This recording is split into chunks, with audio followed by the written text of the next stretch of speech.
तो अगर हमें दो डिफरेंट पीरियड ऑफ टाइम में पीवी रेशो अगर निकालनी है तो हम इस फॉर्मूले का इस्तेमाल करेंगे, जिसमें change in that two different period of contribution upon change in that two different period of sales, यानी इन दोनों के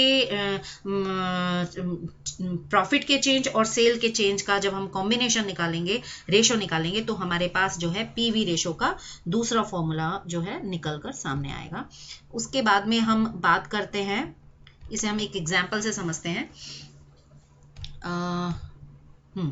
कि अगर हमारे पास सेल है 1 लाख रुपए की, हमें सेल दे रखी है, वेरिएबल कॉस्ट हमें दे रखे हैं 8,000 के, तो इसमें हम पीवी रेशो निकालेंगे। तो कंट्रीब्यूशन अपॉन सेल्स हमारा एक फॉर्मूला है, इसे हम इस्तेमाल करेंगे, जिसमें हमें 1 लाख रुपए की सेल में से हम वेरिएबल कॉस्ट 8,000 लेस करेंगे तो हमारे पास कंट्रीब्यूशन आ जाएगा। सॉरी, 10,000 की सेल में से 8,000 अगर हम लेस करेंगे तो हमारे पास 2,000 रुपए का कंट्रीब्यूशन आएगा, जिसे मैं सेल 10,000 से डिवाइड करूंगी तो 20% कंट्रीब्यूशन हमारी सेल में है।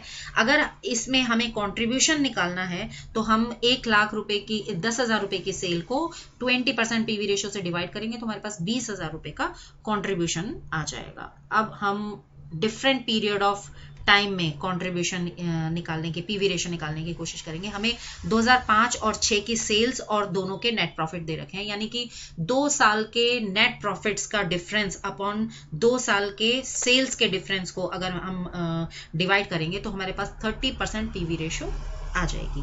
इसके बाद हम नेक्स्ट इंपॉर्टेंट पॉइंट डिस्कस कर रहे हैं, ब्रेक इवन पॉइंट।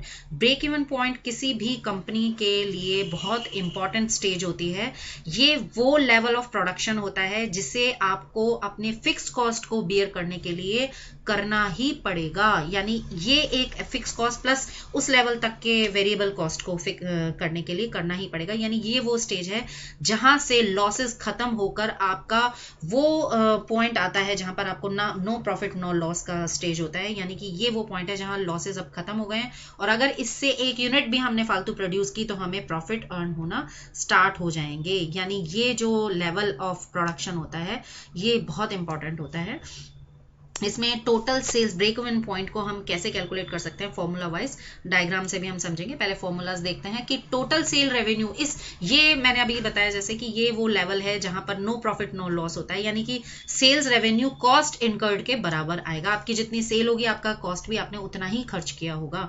यानी ब्रेक इवन सेल्स को हम और कैसे निकाल सकते हैं कि total cost plus total variable cost, total fix cost plus total variable cost को अगर हम दोनों को ऐड कर दें तो भी हमारा ब्रेक इवन सेल्स आएगा, यानी नो प्रॉफिट नो लॉस का स्टेज होता है ये। अगर यूनिट में हमें निकालना है तो फिक्स कॉस्ट को अगर मैं कंट्रीब्यूशन पर यूनिट से डिवाइड कर दूंगी तो हमारे पास break even point in units आ जाएगा, और अगर रुपीस में निकालना है हमें तो total fix cost in rupees को मैं अगर पीवी रेशो से डिवाइड करके 100 से मल्टीप्लाई कर दूंगी तो हमारे पास इन रुपीस आ जाएगा। अब हम इसे स्टेज को ग्राफिकली समझते हैं।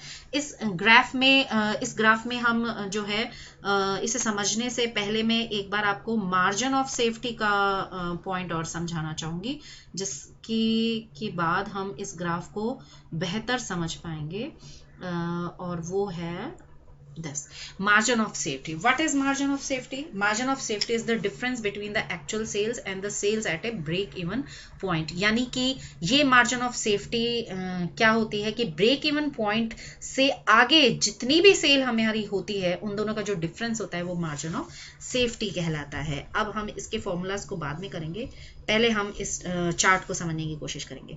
इसमें देखिए यहाँ इस साइड हमने रेवेन्यू और कॉस्ट को शो किया है और इस साइड प्रोडक्शन और सेल वॉल्यूम को शो किया है। यानी कि हम इस डायग्राम को अगर ध्यान से देखते हैं तो हमारे पास ये ब्रेक इवन पॉइंट यहाँ पर प्लॉट हो रहा है, और ये जो लाइन हमने शो की है ये हम टोटल फिक्स कॉस्ट की लाइन शो कर रहे हैं। यानी ये जो पहले मैं फिक्स कॉस्ट के बारे में बताना चाहूंगी, ये आपने देखा ये लाइन यहाँ से स्टार्ट हो रही है। इसका मतलब ये है कि इस पॉइंट पर आपका जो प्रोडक्शन है वो 0 है, लेकिन फिर भी आपकी फिक्स कॉस्ट ये लेवल है। यानी कि ये वो कॉस्ट होती है कि आपका प्रोडक्शन 0 होता है तो भी आपको इतने लेवल की कॉस्ट को बियर करके चलना ही पड़ता है। अब अगर आपको ये कॉस्ट बियर करनी है तो इसके लिए आपको अपना प्रोडक्शन बढ़ाना पड़ेगा, और जब आप प्रोडक्शन बढ़ाएंगे तो साथ ही साथ आपका रेवेन्यू भी बढ़ेगा। तो जैसे जैसे आप प्रोडक्शन बढ़ाते जा रहे हैं वैसे वैसे आपका वैसे वैसे आपका रेवेन्यू बढ़ता जा रहा है। ये देखिए यहाँ पर तो आपका ये एक स्टेज, इस पॉइंट पर ये स्टेज आ रही है जहां पर कि आपको, अगर आप इस